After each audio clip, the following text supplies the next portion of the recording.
Salakia Akim, I was cut off. Nonetheless, continue further in what I was saying. The only way that we were able to get details and be able to understand the mysteries as these people don't is by way of yahawashi and us dying. Because the thing is, these things will only be revealed to us if we go through a process of being purged so that we could obtain the mysteries, the gift of Yahawashi. Okay, we were made a new creature internally, spiritually. All right. Part of the reason why we don't think like the rest of the 2/3 of the nation of Israel. Furthermore, the rest of this world.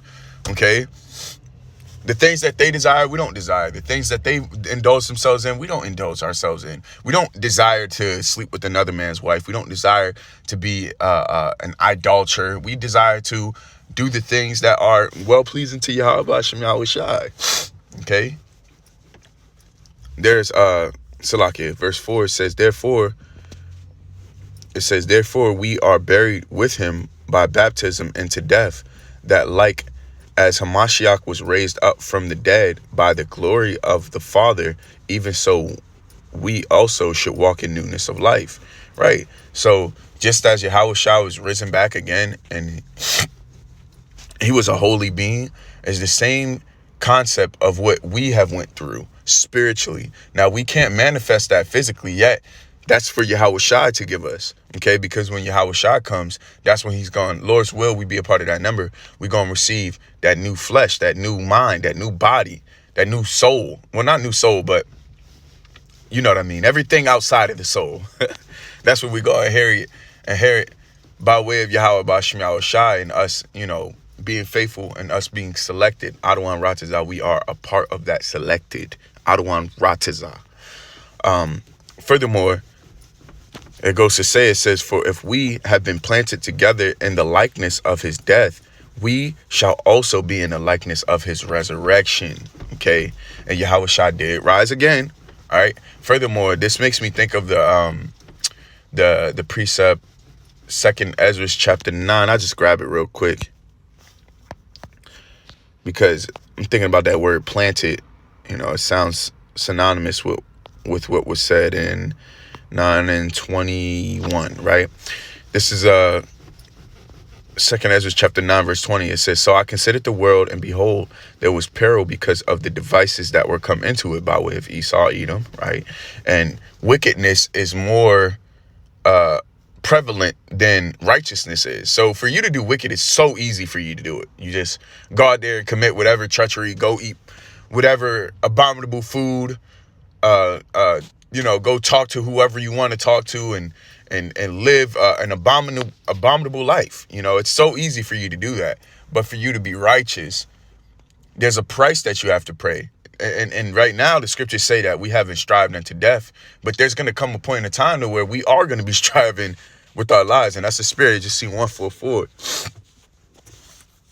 Okay. Furthering on, it says, and I saw and spared it greatly. Verse 21. And I saw and spared it greatly, and I have kept me a grape of a cluster and a plant of a great people. Let the multitude perish then which was born in vain, and let my grape be kept, my plant, for with great labor have I made it perfect. And that's part of the same plant that he's talking about when he said, if you were planted together in the likeness of his death, those are those men that the Heavenly Father's Son, Yahawashi HaMashiach, laboriously made perfectly.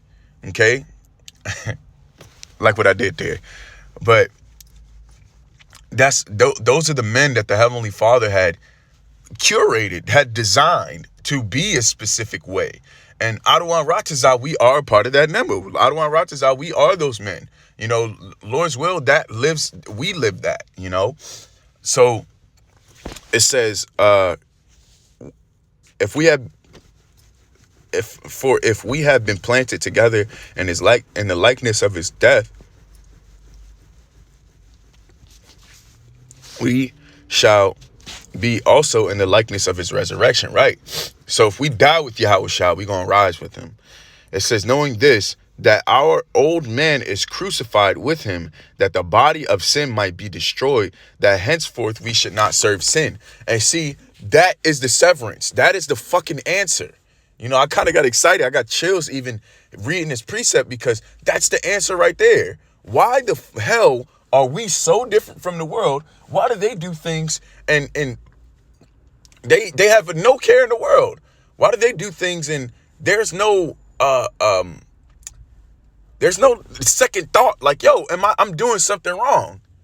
It's because they're servants to sin. But us, through the power of Yahweh Shema Shai, we are servants to Yahweh Shema Shai. Okay? We're not servants to sin. Therefore, we think differently. We eat differently. We have sex differently. We get money differently. We read differently. We communicate differently. We do everything differently, because we are not the same being as we would have been had we not went through the transformation of our bodies. Okay? We don't think like how these people think. We think better than them. Furthermore, that's why we are better than them. The elect is better than the rest of humankind itself. They were curated and designed by Yahweh Shema Shai. There's no better. There's like literally no better seating. There's literally no better human being. If you are one of the elect, you are better than the rest of the world's creation. Okay? You were selected and handcrafted by Yahweh Shema Shai. That's what this world isn't going to tell you. That's what Christianity isn't going to tell you. Because they try to play this even playing field. There's no fucking even playing field. Okay? The elect is just better than the rest of them. It's just going to always be like that. And you can't do shit to change it. That's the fucking reality of what we live in. Now, you ought to pray as an Israelite man to be a part of that and put your best effort to obtain that. Now, if it ain't in you to do it, that's because you ain't part of the elect. That's the whole point of it being the elect. It's hard selected, Furthermore, verse 6, Romans chapter 6, verse 6 says, knowing this, that our old man is crucified with him. Oh, that's so spiritual that it's the 6th verse too, because 6 is carnality. Okay, it's talking about men. But in this verse, in verse 6, is actually talking about what to do with the carnality. Hey, that's spiritual as hell, man. I actually didn't realize that up until now, and I read Romans the 6th chapter a couple of times. Furthermore, it says, knowing this, that our old man is crucified with him, that the body of sin might be destroyed, that henceforth we should not serve sin. For he that is dead is freed from sin. And that's us. That's us, man. We're freed from sin. And it doesn't necessarily mean that we don't live in the everlasting chains of darkness. What it means is that we're free from the bondage of sin. We're free from the what's the word I'm looking for? The debt of sin. And the reason why we're free from the debt of sin is because Yahweh Shai's blood propitiates. It atones. That's the whole point of the Passover too. It's for Yahweh. Hey, bro, the Lord is so perfect. The same concept of what happened during the Passover is the same concept of what the fuck is going to happen in the second coming of Yahweh Shai. You better have that blood. You better have that motherfucking blood. Not motherfucking, forgive me, Yahweh. But you better have that God-given blood. If you ain't got that God-given blood, you ain't gonna make it. It's that simple. And forgive me for, my vulgarity. I just got too excited. Verse 7, it says, for he that is dead is freed from sin. Now, if we be dead with Hamashiach, we believe that we shall also live with him. Okay? And this is a guaranteed. Ain't no and ifs or buts.